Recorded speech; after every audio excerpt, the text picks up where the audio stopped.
Hi, everybody. Welcome to the Patti Brennan Show. Whether you have $20, $20 million, or $200 million, this show is for those of you who want to protect, grow, and use your assets to live your very best lives. Guys, I am so excited about today's podcast. Joining me today is Mike Nichols. Welcome to the show, Mike. Thank you, Patti. It's great to be here. So tell us how you got involved with the Entrepreneur of the Year program. I know that you actually were involved in a business starting out. You understand the highs and the lows of running a company. Yep. And how did you really get involved? So, great question. My path to being here is a little unlike most Ernst & Young partners. So, started another firm and was recruited away from that firm by an unbelievable entrepreneur named Wayne Huizenga. Oh, yeah. And Wayne, I won't get into his story unless we have time, but unbelievable story. Fast forward, ended up being the overall global Entrepreneur of the Year winner. Wow. Several years ago. Sure. So fast forward, there was a point in my career where my wife and I decided that we had gotten the entrepreneurial bug from Wayne and his team. Yes. And we were living in Fort Lauderdale at the time. We decided to move back to our beloved Philadelphia area. Yeah, baby. And bought a business that we knew nothing about, but we had the bug. Yeah. And, we bought a relatively large catering and event planning business that we owned for 10 years and sold it wonderfully to a competitor in 2008. In the meantime, I had been recruited back into the public accounting field while Stephanie ran the business and was recruited to Ernst & Young, to EY. Okay. And as soon as I landed at EY, based on my background, which folks knew about, that entrepreneurial space, I'd been running a transaction services practice for a firm, immediately just was drawn to the EOY program. The program has been long and strong for 40 years. Started in Minneapolis, Minnesota, by a couple of partners who wanted to recognize the entrepreneurial spirit of their area.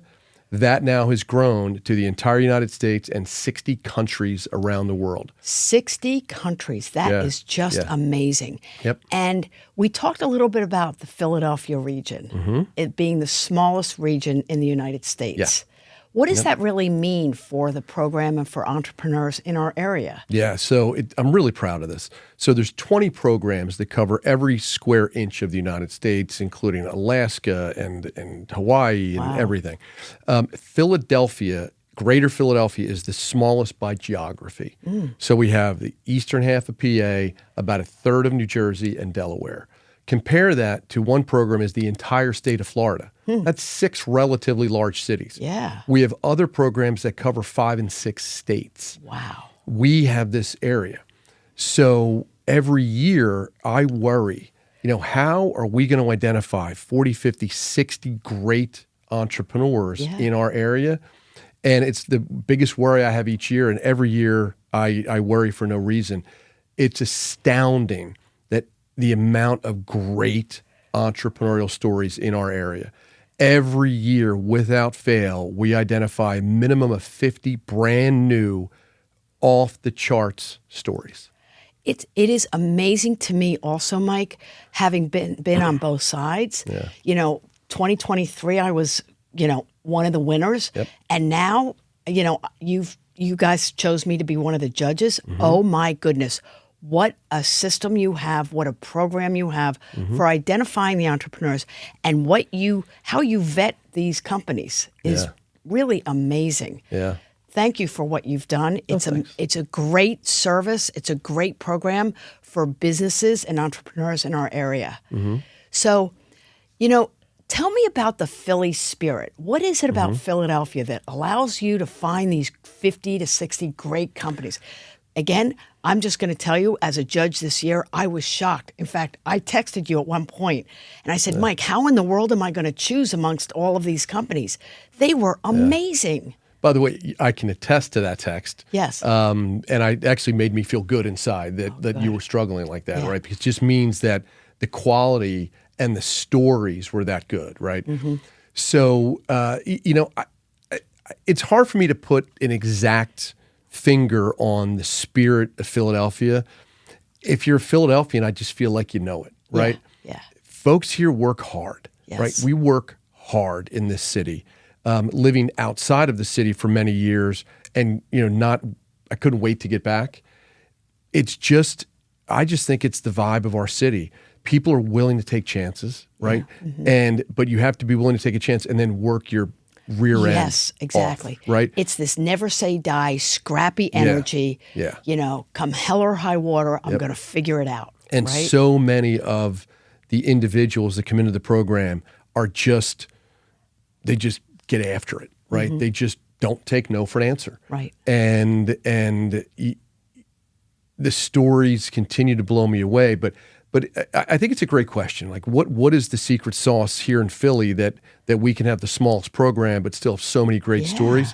One of it is you got to find them, right? True. Which, thank you for your help today, helping to find them, and then drawing the story out, right? And I know we'll get into the program a little bit more, but sometimes we have to help the entrepreneurs. Hey, your story is better than you're telling it, right? Let us help you kind of pull it out and really give you the credit for what you've done, And it's so interesting because you were able to do that with so many of the candidates this year, whether it's a busing company or an insurance company, and finding those niches and figuring out how to tell the story so that it resonates and really helps them to grow even further. Well, and and we'll talk more about, what the companies get out of it, but that's part of our job, right? Is to help a company look in the mirror and really feel good about their story. This is really interesting. One of the biggest joys I get out of the program is there's no competition, right? No. We just get to go and sit with the CEO and his or her team and let them tell their story. And the emotion that tends to come out because, every day they're in that grind. Yeah. They don't get a chance to take a step back, take a deep breath, and let me or one of my colleagues really bring the story out, right? From beginning till today. And I can't tell you how many times that folks will get emotional, talking about it and really pulling out what they've had to do to get here because they're so busy on a day-to-day basis just making it happen. Right. When they get a chance to take a few hours and talk about it, it's really fun. I know when I went through it, you were in my conference room with our sponsors for 3 to 4 hours. Yeah. I mean, it was just a long meeting, and you were digging. You were really finding out what it was, what was the secret sauce, et cetera. So I'm curious, from your perspective, what do you think what's the difference between the really well-run companies, the good companies, and somebody who's a company that's really exceptional, an entrepreneur that's exceptional? Is there an ingredient? Is there something that you're looking for? Boy, that's a tough question. And I'm just going to pause here for a minute and think back to some of the great stories. The underlying idea is maybe one factor sometimes that is truly differentiating. I mean, we've had companies that, are solving forms of cancer, and so the idea, sometimes is it, and the guts to then chase it. Others are, you mentioned the bus company. Yeah. A company that is, people don't think twice about, except that, oh my gosh, I got to stop when they stop, right? But otherwise, you don't really think of a bus company. Someone who says, I'm going to do this differently, right? I'm going to take a business that it's kind of a sleepy company, and I'm going to make every driver around the country, because it's now a national business, I'm going to make them think a different way. I'm going to make them and incentivize them to think differently about their job, right? And then get just a whole new mix. So I think if I really think back to some of the great stories, there's a certain aspect of your DNA, I think, that allows you to climb a little higher than maybe someone who doesn't achieve quite the success. Yeah. And part of it's just, I am not going to stop. It's interesting. When I had my team meeting this year, this is not something that I planned on telling you about, but I was comparing our journey to someone who is going to climb Mount Everest. And, you know, if you go to Mount Everest or any big mountain and you just say, I'm going to go up, well, guess what? You're going to die, right? Yeah. And so basically, I went back to the beginning. I said, you know, when we were down at the base, we got experts. We got people to help us, right? To teach us how to get to base camp number 1. Yep. And then base camp number 2. I will tell you we're at base camp number 3 now. The air is colder. It's much thinner. So our strategies have to change. And so that's what it takes. It's recognizing where we are and understanding what we need to do to get to where we want to go. Understanding that the peak is where we're all going to go together. You just reminded me of something that is really wise. But when you think about some of the entrepreneurs in our ecosystem, we call it, we've had entrepreneurs come in that get to base camp 3 and they max. Right, they're right. done. And then we'll have someone else come in who has maybe it's even base camp 1 in some cases, but they have a different view, and they're the type of entrepreneur that can then take it to the top, right? And sometimes that's a different person. Yeah. Right. It takes a lot to go from, because some of our entrepreneurs are literally bootstrapped in the garage, right? I mean, you started, that's how you started. In my laundry room, right? So that is, sometimes the entrepreneur needs that vision depending on the global reach of the company. Sure. And sometimes like Bentley Systems, right here in our backyard, who the brothers did it on their own. So it's just, there's so many stories. Yeah.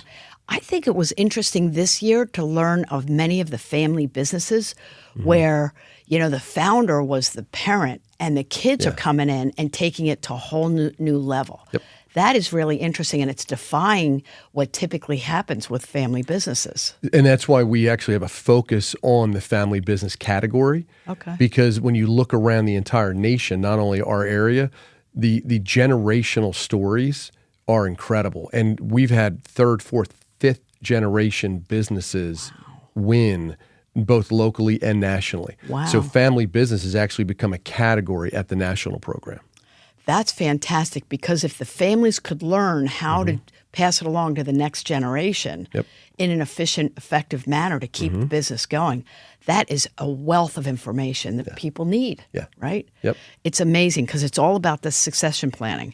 So I think about some of the companies that have won or you know, are going to the national meeting that we chose this year, and they, to your point, they're great stories. Yeah. Think about AccuWeather with Steve. Yeah. I mean, this is a guy who I was so impressed with when I was meeting him and we were going through all of this stuff, because he started as an intern, right? And rose up the ranks, and he's just taken AccuWeather to a whole nother level, right? You mentioned 160 countries now. I think it's 160 countries that they're in. Amazing, just amazing. And he's not done. The thing that I just related to so well, he just isn't done. What's the tagline for AccuWeather? Something? They're still in search of the perfect forecast. Right. They're also very mission driven because, again, last night we had tornado warnings, right? And they're out to save lives with their forecasts. They're building up in State College. The thing that they are most proud of is around the world where they've actually saved lives. Wow. Giving warnings to municipalities that get or businesses. A lot of businesses are signed up as well when they have a large employee base. And they say, get these people into a safe area. And they have one photo of a warehouse that is gone. Amazing. And the employees got into the shelter under the warehouse and not one person was hurt. Wow. And so they take great pride in that. It is beyond just, is it going to be sunny or rainy today? They look at it as a potential to save lives. And they can do the forecast to even closer to a zip code area, much closer, in 160 countries, not just here. Amazing. I mean, that technology is incredible. Yeah, I was watching it last night, and they were talking about the towns. Yeah. Get somewhere safe now. The weather person was up in their headquarters. I mean, they are like, they have a team that just like it's so well orchestrated, right here in our backyard. Amazing. Yeah. And then there's another company that has a completely different mission, right? It's the Seakeeper with the boating, right? Yeah. Because I know we have a boat, and people don't want to get on because they're worried about getting seasick. They found they created a device to stabilize the boat so that it doesn't rock as much. And it's in every boater knows about Seakeeper. They, right here in our backyard in New Jersey, they solved a centuries-old problem of and you think about it, it's not just recreational boaters. Yeah. It is commercial fishing. It is large, I won't say the super tankers, but it's large commercial vessels where like that stability matters. Yeah. Right. And they solved it, and now they're expanding, Amazing. around the world.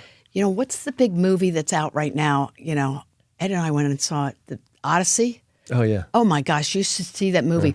And he's in the boat and it's going back and forth. I'm like, that boat needs Seakeeper. It's amazing. That's it. Yeah, so that's great. So when we were talking about this before, you mentioned one thing that you really look for in the founder, in the company, that really differentiates themselves. What really makes the difference? And you use the word disruptors. Yeah. Tell me more about disruptors. So when I think of a common theme that really resonates with the judges, and we'll come back to judges, I'm sure, it's when you think of the stories that kind of resonate. The entrepreneurs have done something to disrupt their industry, right? And that can be a massive disruption. It could be something that's never been thought of before, or it could be coming into an established business and just doing something very different. But it's the best word I've ever been able to come up with after all these years of, what is the one word that can kind of describe and I don't want to say most successful, because everyone's successful. Like I want to be careful with words there, but when you think of the best stories, disruption in an industry is kind of what came to mind. And we were talking before we started about some of the first companies that won on a national level. Yeah. Why don't you talk about those companies, because they are perfect examples of disruptors. Amazon is probably the best. They started out with books. Books, and literally out of a garage and a warehouse, like literally from nothing. Right? Changed how we all operate on a daily basis. I mean, that is probably the best example of disruption. With a close second, or maybe first in some people's eyes, Google was one of our early winners. LinkedIn was an early winner. Chobani Yogurt was, if I can just tell this story quickly, because they won at the global level. Did they really? So Chobani Yogurt was an immigrant who came to America with $400 in his pocket, came through Ellis Island, right? Came to America and just went to work. Put himself through law school, was working for a law firm, and said, this is not what I want to do. Found an out-of-business, I think it was a craft yogurt, craft yogurt factory. I think it was craft yogurt factory, out-of-business yogurt factory in upstate New York. Wow. And not only spent his entire life savings, but every dollar of SBA loans that he could get. His own attorney said, stop, you were making a massive mistake. Don't do this. He said, nope, doing it. Bought it, hired 4 folks from the out-of-business company in upstate New York, and they worked for 2 years on recipe and branding. And when he first created his first case of yogurt, went to some of the small markets in New York City and said, hey, I want to sell my product. And they're like, that's not how it works. No. Like, you have to pay us to put product on our shelves. He's like, well, can you just do me a favor? Can you just please, I'm desperate. I'm down to my, I'm desperate. Yeah. They put it on the shelves, and a week later, they're calling him and saying, I don't know what's in that yogurt, but keep it coming, because we can't keep it on the shelves. Fast forward, it grew so fast, so large, they ran out of dairy cows in the state of New York. He started buying dairy farms in the upper Midwest and expanding facilities. They literally ran out of milk in upstate New York and had to change. So, and now they're in everything, and they're in creamers and, this and that. But it literally took an industry, in my opinion, and disrupted it. Yeah. Right? And by the way, when you talk about risk, he risked everything to start that company. Everything. Yeah. Wow. Yeah. And talk about passion and believing in what you wanted to do. Yeah. and really having impact. That was the other thing that really impressed me this year. All of these candidates, all of these entrepreneurs had tremendous impact on their employees, their communities. They were really mission driven. And that's really impressive. It wasn't, they weren't tuned into WIFM, what's in it for me, right? They weren't ego driven, et cetera. They were mission driven. Well, thank you for mentioning that, because one of the things we do ask every entrepreneur is, how do you give back? Yeah. Right. That, while there's no formula to winning in our program, we do want to know what the companies do to give back to our community, right? Because we all live and work here, and we think it's an important component. And by the way, every company gives back, right? It's never been, we don't really do anything. That never happens, right? It's always, here's what we do. Here's our mission. Here's how we give back to the community. Wonderful. Or through our employees, what they believe and what's important to them, and they give back. So here's a question. Is there a misconception about the program? Like, a lot of people who may be watching and listening today, Mike, might think, oh, I can't apply to that. I can't do that. I'm not a candidate for that. What exactly are you looking for in identifying those candidates, and how do they learn about it? How do they identify? Can they identify themselves? They can. Okay. They can. So thank you for that. I'll explain it. So every single entrepreneur is a candidate, right? We have two incredibly simple rules. The business had to be in business for 3 years, and the CEO or equivalent has to be in the seat for at least 2.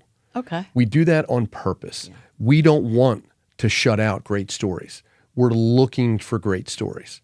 So literally anyone falls into the category of an entrepreneur. I mentioned we have companies that have bootstrapped in their garage. You did it, right? Yeah. We have CEOs that came in when a company was $100 million and took them to $20 billion. Right. And everything in between. Every industry, every size, shape, of business and entrepreneurial story. We're looking for the great stories. A company can self-nominate, or a lot of times they will be nominated by one of our sponsors, some of our friends in the community that help us identify the companies. And because they're well aware of the program, they'll go approach their friends at ABC company and say, you need to hear about this program. Yeah, it was really interesting. That's how I got nominated. Somebody in our community that I served on one of the boards with called me and said, I think you'd be a great candidate. Are you interested? I said, I'm interested also. I don't think that I could be a good candidate, but if you want me to participate, and I filled out the questionnaire, and one thing led to another. Yep. It was a great, great process. Fantastic. We do keep the nomination process as simple as we can, because we know everyone's busy, right? The goal is that applying to the program will take 1 hour or less. It's some demographic information, a couple of very purposely short kind of essays, if you will, to tell us about the company, and then submit. Yeah. We then, as you mentioned, will then go and meet with each entrepreneur and really try to draw out the story, and then we write it. We write the executive summary that goes to the judges to really tell the story the way we know through experience it needs to be told to get kind of the aha, right? To get the so what in the story. We're used to writing that executive summary, then the judges, put that right on top of their package. I also think it's so impressive how Ernst & Young kind of stays out of the judging process, that it's completely objective. You choose people in the community, whether they're from the local universities or prior winners, et cetera, that none of the partners, no employees from Ernst & Young are participating in the final decisions. It's the bedrock of the program. And I never get tired of saying this. If Ernst & Young individuals judged, this program would have died 30 years ago. Interesting. Because it would have been seen as just pro quo, clients winning, et cetera. The independence of the judging is the bedrock of the program. All 20 programs, nationally and globally, as it progresses, every judge is independent. Wow. At the local level, we believe that the best people to judge entrepreneurs are entrepreneurs. So, roughly 70% of our judges will be former participants in the program. Something I believed in years ago, is I wanted to see some private equity, venture Yes, capital exactly. component, and as much as we can, one person from academia, because they bring different views. Very much The so. PE firms are great at just evaluating a business, right? Kind of soup to nuts. That's their thing. So we have one or two PE folks that are just great evaluators, and you met a couple of them this year. Yes, they're great. And then we try to get someone from academia because, again, it's just a different lens that you get those folks in the room. But no, it is absolutely not an EY judge program, or I think it would lose all of its credibility.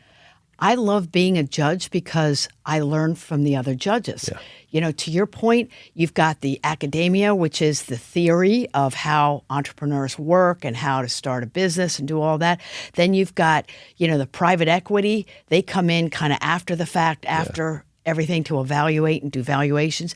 And then you've got people who have the boots on the ground, who know what it's like to start a business, to have a belief and want to do different, want to have impact.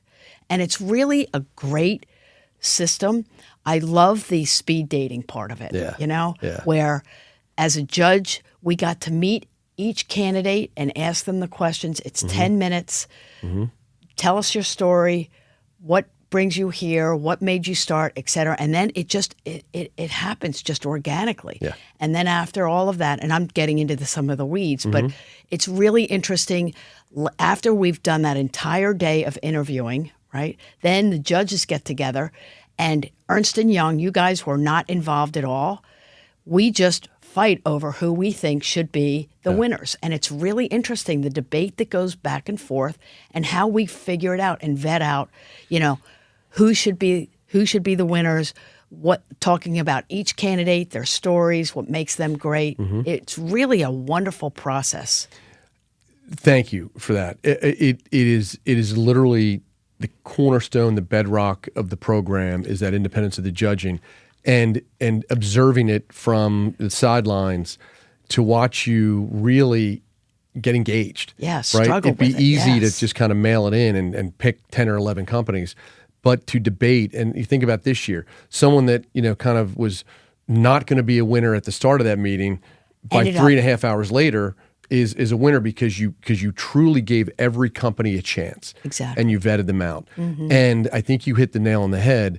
The entrepreneurs who've been there, done that, know the struggles, know the challenge, know the sacrifices, right, to get to where they are best to judge, right?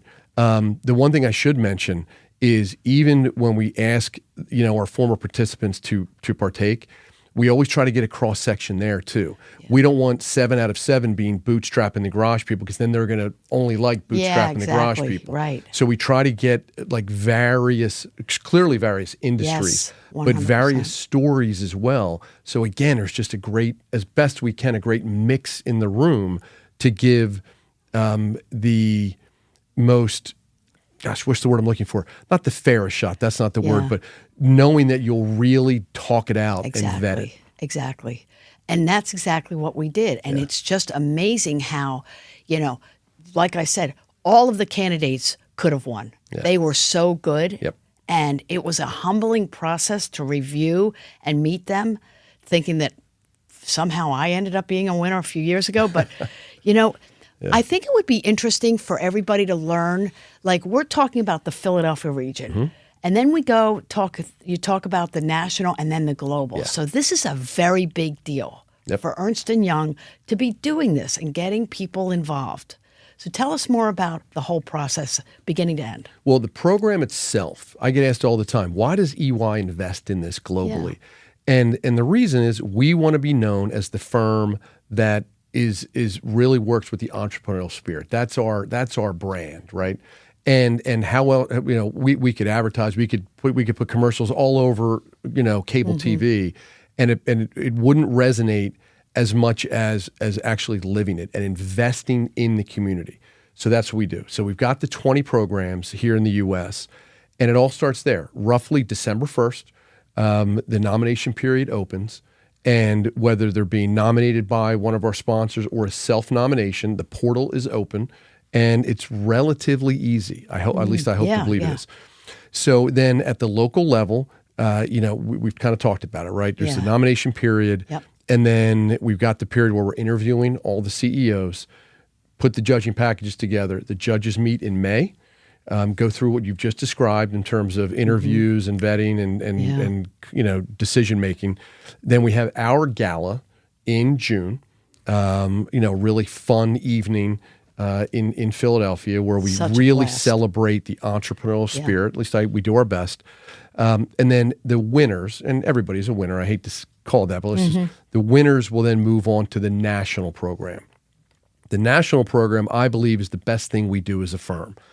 3.5 days of CEO to CEO networking, content, some real leadership, sessions, other sessions that are very curated to the individual. Might be a family business, might be an IPO track, might be a tax track, could be anything. Generational, passing things on to generations. Just a lot of content for the entrepreneur. And the reason I think it's such a well-attended program is unlike a lot of the programs these entrepreneurs go to, there's no competition. Right. You're not going to an industry competition where you're kind of looking over your shoulder and saying, well, wait a minute, I don't want to say anything too loud because I don't want people to steal my secrets. This is every industry under the sun. And you can truly share ideas. And leading up to the actual National Awards Gala is that CEO to CEO networking. So everyone has a host, and I'll give the list of attendees to my hostees, and I say, hey, tell me who you want to meet with. And they'll come back with 20 people. I'd love to meet these 20 people. Could be you want to do business. It could be you've admired them from afar. It could be anything. Yeah. And then we work to set up a one-on-one. An EY guy doesn't sit in the room. One-on-one in a conference room that's all built for the program. And you have 30 minutes to get to know each other. And everybody wants to do that, right? And then the organic networking and, some parties thrown in, which make it fun. Absolutely. All leading up to the National EOI Awards. In roughly September, the national judging group will meet in Kansas City and will vet all of the winners from around the country in 10 different categories. In those 10 categories, we do not do locally, I should have mentioned, because at national, the categories make sense. Locally, we're just looking for the best stories, right? We're looking for great stories. But 10 categories, and the judges will vet it out. And then we do it in September because that gives production time to, build the production. And then Saturday evening, although it's a Thursday evening this year, is the gala. I think it's the best individual event we do as a firm. 2,500 people. It's our Oscars, right? It really is. And it's just a neat event where the 10 winners will be named. And then one of the 10 is chosen to represent the United States at the global program in Monaco. And that event is off the charts, right? Yeah. It's held in the palaces and overlooking the Mediterranean.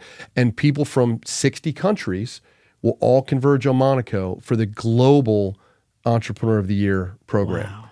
And one will then be named the overall global entrepreneur. Amazing. Now, that's great, right? And that individual gets to carry home, another trophy, which is just a great program. But what the whole basis of it is the celebration of the entrepreneurial spirit in the U.S. and around the world. Exactly. Yeah. That's what I love about it. It doesn't matter who you are, how small, mid-size, or big your company, who is really doing it, who is disrupting, who is really scaling their business to have impact on more and more people. Yeah. And you guys live it. You guys encourage it. You give us momentum by having the program, and we figure it out, right? We got to figure out, tweak it. We're at base camp number 3. How do we get to number 4, right? So we got to change it up, and that's where we learn. And to your point, it's not competitive. I remember going out to the national meeting and meeting these people thinking, oh my gosh, I can't believe I get to meet one-on-one for 30 minutes and fire away all my questions. Because there's so much to learn. There's so much that we need to know. And most of us, to your point, we're grinding it through day by day. We've got great teams who believe in the mission.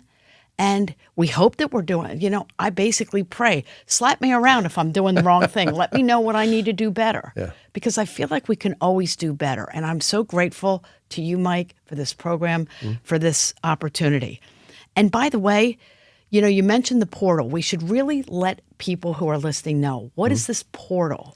How do they get on? Yeah. So if you just go, if you just Google Ernst & Young Entrepreneur of the Year, it'll just pop right up. Yeah, and good. you can go, you not only can look at historical, information, winners, highlight videos, get a sense for the local and national program and global program.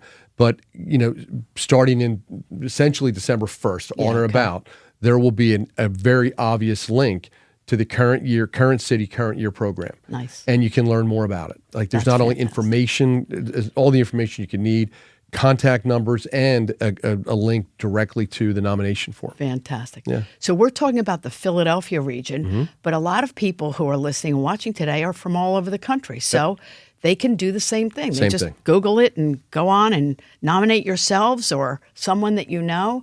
I've got a couple people that I want to nominate, that's for sure. Well, I'm glad you mentioned that. Many of our best nominees every year learn about it from fellow entrepreneurs. That's where they learn about it. That's great. 100%. Okay. That's my action item. Give me that action item. I'm going to do that because I've got some great candidates who would be really good and really interesting and have great stories. Okay. So how do the businesses actually benefit from the program? I'm curious from your perspective, like why should they go through this? I've mentioned some of the things that I got out of it, just the learning alone and the exposure and meeting great people. What other things? Why should they bother? So it's a great question, and we tackle this challenge every year because a lot of the entrepreneurs say, "Hey, it's not about me; it's about my company." Yeah. Right. I don't want the focus on me, and I think, and I hope you'll attest to this. We try to manage the program where it's not just a spotlight on the individual. Yes. It is a celebration of the company. Correct. Right. So part of it is it's a little bit of a pat on the back to that team that helped you get to where you are, right? It's a recognition of that collective effort.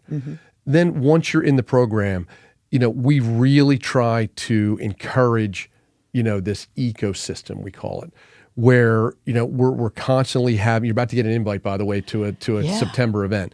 But we try to get everyone networking together because, let me skip back ahead to the national program. We solicit feedback every year from the Strategic Growth Forum is the formal name. And we solicit feedback. And year in and year out, the number one feedback is not the glamorous show. It's all of that networking. Day-to-day, right. It's the nugget that I got from a peer. It's the idea I got from another entrepreneur. It's that non-competitive ability to talk openly with other entrepreneurs and just take a few days to say, let me take a breath, and go and see what I can get out of this. And I think that really is more powerful than it sounds once you're in it.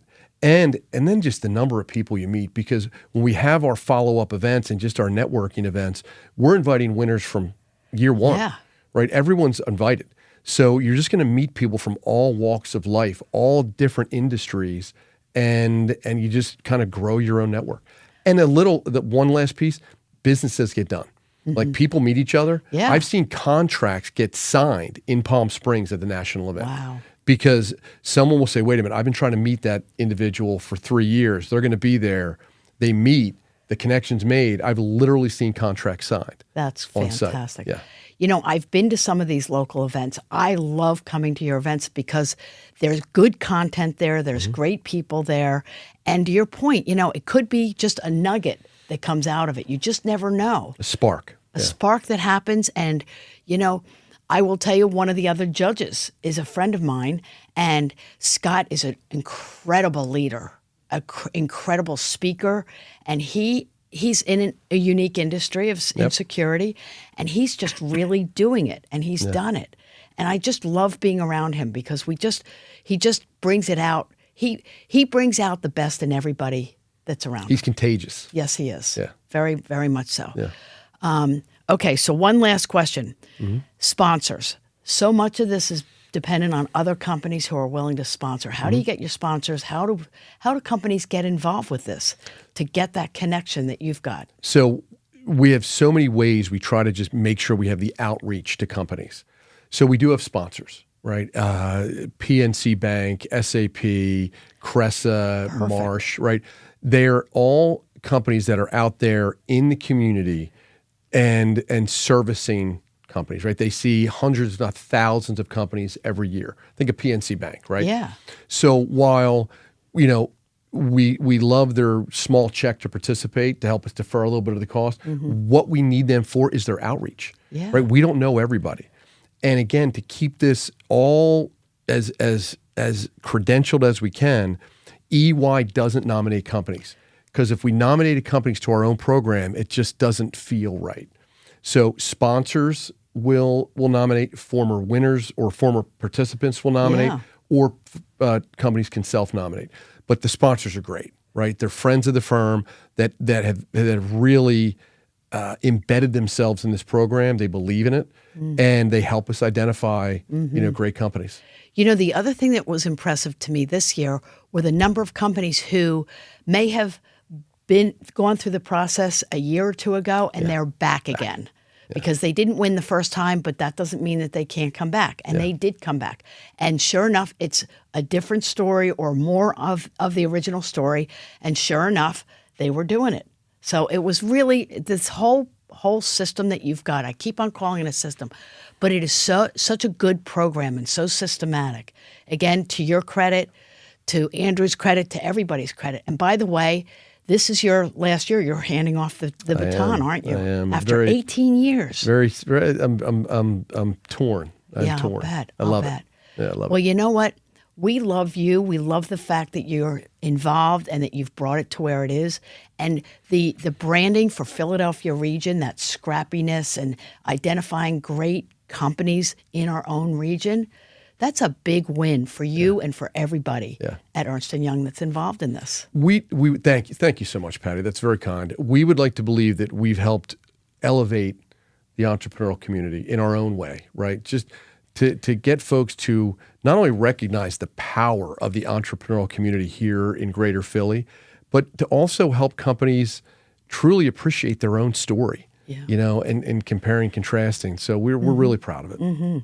Yeah, and it's funny because we don't want to necessarily, stop what we're doing on a day-to-day basis, pat ourselves on the back, that kind of thing. Yeah. You give people the opportunity to take that breath and say, hey, what you're doing is really good stuff. Yeah. And people want to know about it because they do have impact. And it is a struggle day to day. But you know what? If they keep on going, they too can be the winner of the Entrepreneur of the Year program for Ernst & Young for the Philadelphia region. Mike Nichols, thank you so much for joining me today. This has been fun. I love this program. I love working with you. I'm so grateful to everything that you have done for Ernst & Young and for us. Thank you so much. And thanks to all of you. If this has resonated with you at all, please go onto our website. Let us know what you thought. If you know of anybody who might be a candidate, if you're a candidate, let us know. That's how you get involved in the Ernst & Young Entrepreneur of the Year program. It's for you. It's for all of us who have boots on the ground, who have an idea and are willing to take the risk to run with it. Thanks so much for joining me today, and I hope you have a great day. The following presentation is sponsored by Key Financial Incorporated. The Patti Brennan Show is intended for general information purposes. Only any non-employee guest speaker who joins Patti Brennan on the show is a guest and is not an affiliate of Key Financial. Their remarks do not necessarily reflect Key Financial's opinions or positions. Key Financial neither prepared nor verified any portion of our non-employee guests' presentation content and has relied upon the accuracy thereof. No portion of the presentation serves as the receipt of or a substitute for personalized investment advice from Key Financial or from any other investment professional of your choosing. Neither the information or opinions contained in this or any podcast, white paper, or on Key Financial Inc.'s website constitutes a solicitation for the purchase or sale of any securities and should not be relied upon as financial, legal, or tax advice. Content may be outdated, and past history is no guarantee of future results or experience. Please seek appropriate counsel from qualified professionals who know and understand your goals, objectives, and potential vulnerabilities. Thanks for listening to The Patti Brennan Show, brought to you by Key Financial Inc. wealth management with wisdom and care. Securities offered through Osaic Wealth, Incorporated, member FINRA-SIPC. Investment advisory services offered through Key Financial Incorporated. Osaic Wealth is separately owned, and other entities and/or marketing names, products, or services referenced here are independent of Osaic Wealth.